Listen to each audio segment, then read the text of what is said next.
Berikutnya yang membantu kita untuk sabar dalam menghadapi musibah. Kita harus yakin kalau musibah datang menimpa kita, kalau kita hadapi dengan sabar, maka dua manfaat yang kita dapatkan.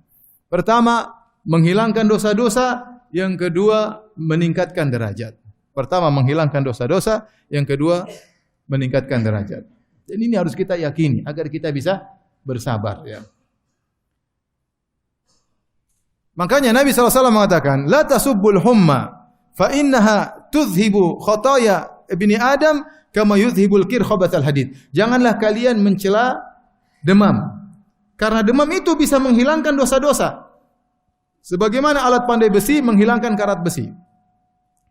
Alat pandai besi, ada besi berkarat, ditempa, dibakar sampai mengkilat kembali, karat-karatnya hilang. Sama, seorang terkena penyakit demam, dosa-dosanya berguguran, itu baru demam.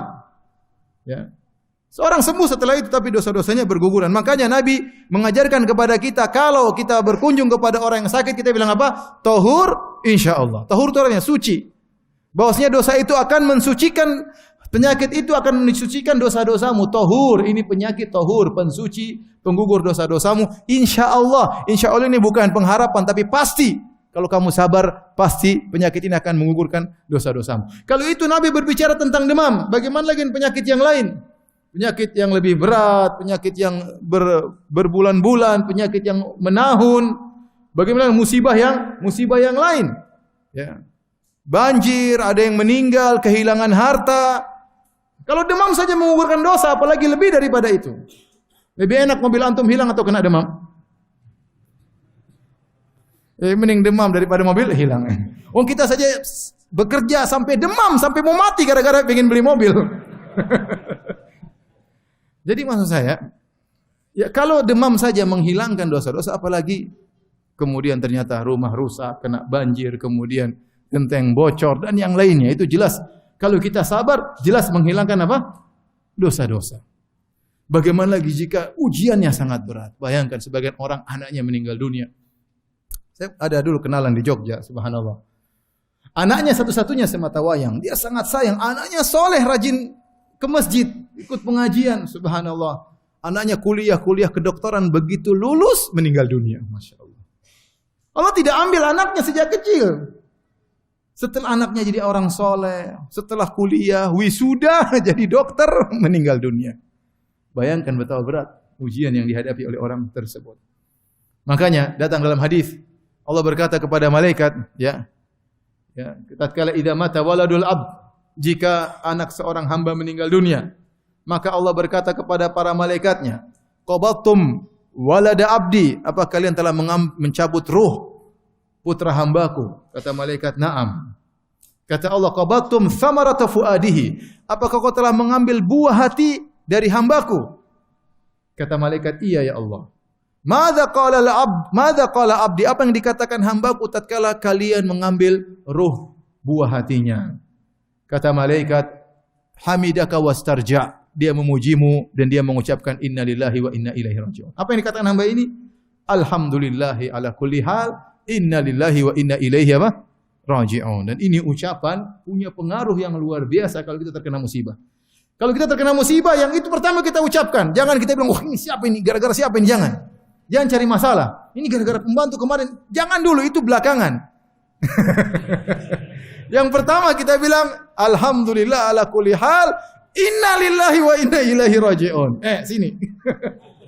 Tapi dengan kita ucapkan itu membuat kita menjadi apa? Kokoh. Alhamdulillah, inna lillahi wa inna ilaihi raji'un. Mau diapain lagi? Mau nyalain pembantu, mau nyalain saya, sudah. Saya punya kawan kemarin. Dia tinggal di mana? Saya lupa. Di daerah Jakarta. Dia tidak pernah banjir sebelumnya. Ustaz, besok saya jemput ya pengajian. Saya kan ngisi pengajian kemarin 1 Januari.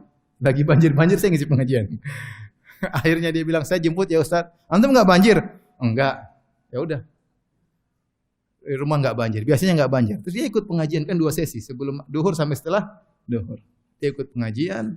Subhanallah. Begitu dia pengajian, tetangganya bilang, tanggul bocor. Akhirnya dia minta maaf, Ustaz saya tidak bisa melanjutkan. Pulang rumah sudah tenggelam. Mobilnya juga apa? Tenggelam. Subhanallah. Dia tidak mengatakan, Kenapa tadi saya ikut pengajian? Inna lillahi wa inna ilaihi rajiun. Mau diapain? Ente sudah ditakdirkan ikut pengajian. Seandainya dia tidak ikut pengajian, mungkin selamat, mobilnya semua selamat. Tapi qadarullah dia ikut apa? Pengajian, akhirnya rumahnya kelelep. Masa mau dibilang gara-gara ikut pengajian apa? Gara-gara Ustaz Firanda sih coba. Ya sudah, itu namanya qadarullah. Ya, qadarullah mau diapain? Ini sangat menguatkan seorang.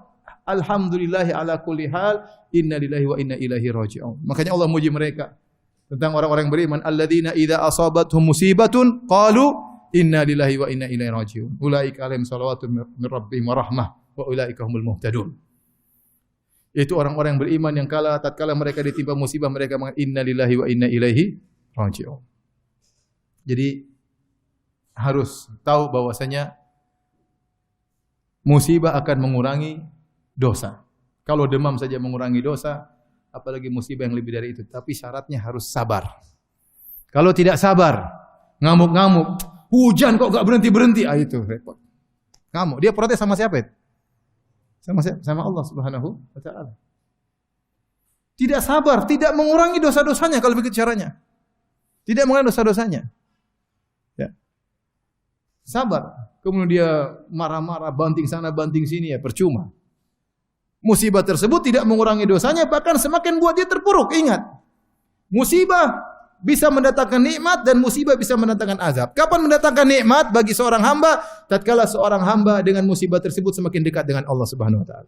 Dia kembali kepada Allah, dia ingat kepada Allah Subhanahu wa taala. Dia istirja inillahi wa inna ilaihi raji'un, ya. Minta pertolongan kepada Allah, maka itu adalah musibah yang mendatangkan nikmat.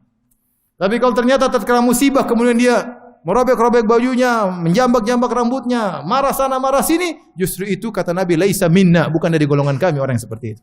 Berarti musibah tersebut merupakan hukuman dan mendatangkan azab bagi dia.